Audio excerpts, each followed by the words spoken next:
The story of Hezekiah's healing and the Sundial miracle. In the Old Testament, there is a heartwarming and miraculous story involving King Hezekiah of Judah, which is not as widely known but is filled with hope and divine intervention. The healing of King Hezekiah and the Sundial miracle. King Hezekiah was a righteous king of Judah who trusted in the Lord and brought many reforms to lead the people back to God.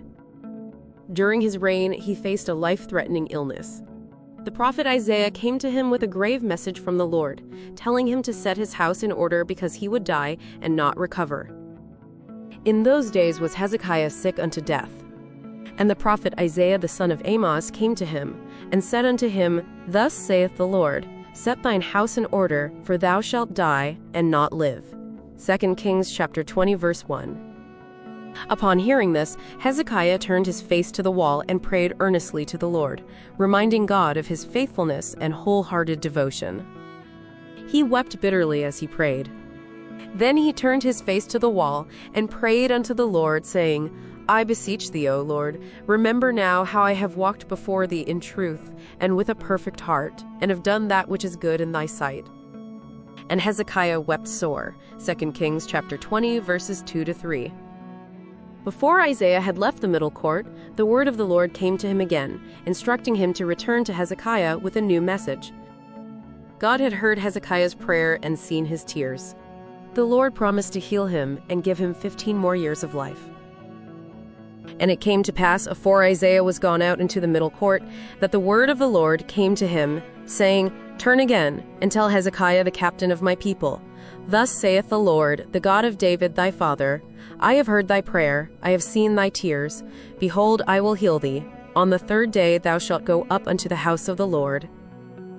And I will add unto thy days 15 years, and I will deliver thee and the city out of the hand of the king of Assyria.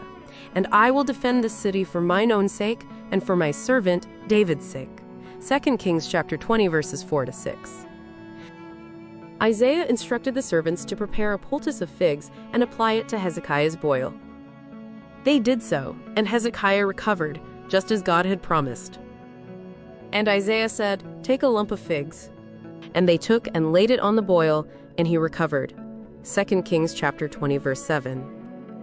As a sign of this promise, Hezekiah asked for a confirmation. Isaiah asked him whether the shadow should go forward 10 steps or back 10 steps on the sundial of Ahaz. Hezekiah chose for the shadow to go backward, as it was a more remarkable sign. And Hezekiah said unto Isaiah, What shall be the sign that the Lord will heal me, and that I shall go up into the house of the Lord the third day? And Isaiah said, This sign shalt thou have of the Lord, that the Lord will do the thing that he hath spoken. Shall the shadow go forward 10 degrees, or go back 10 degrees? And Hezekiah answered, It is a light thing for the shadow to go down 10 degrees. Nay, but let the shadow return backward 10 degrees. 2 Kings chapter 20 verses 8-10. Isaiah the prophet called upon the Lord, and God caused the shadow on the sundial to go backward 10 steps, confirming his promise to Hezekiah. And Isaiah the prophet cried unto the Lord, and he brought the shadow 10 degrees backward, by which it had gone down in the dial of Ahaz. 2 Kings chapter 20 verse 11. The story of Hezekiah's healing and the sundial miracle is a testament to the power of earnest prayer and God's compassion. It shows that God hears our prayers, sees our tears, and can intervene in miraculous ways, providing hope and extending mercy even in dire circumstances. This heartwarming story from 2 Kings chapter 20 highlights God's willingness to respond to sincere prayer and his ability to perform wonders, bringing hope and healing to his faithful servants.